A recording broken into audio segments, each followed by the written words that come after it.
Tere, mina olen Speaksmarti koolitaja Anna ja igapäevaselt õpetan inimesi paremini argumenteerima, julgemalt ja rahulikult esinema ja esinemishirmuga toime tulema. Olen elevil, sest varsti tuleb arvamusfestival ja lisaks arutelu läbiviimisele lähen ka ise päris mitut arutelut kuulama.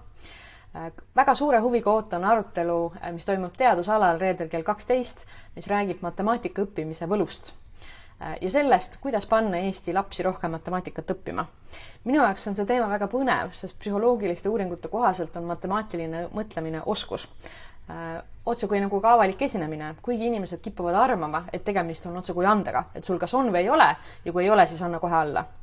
Ja kuna tegelikult läheb meil matemaatilist mõtlemist, andmetega töötamist, andmete põhjal järeldamist vaja pea igapäevastes mõtlemisprotsessides, iga keerukam töö nõuab seda, siis olen põnevil, et vaadata, kas on viise, kuidas inimestele seda teadmist ja neid oskusi oma matemaatilist mõtlemist parandada, kuidas seda nende hulka rohkem viia.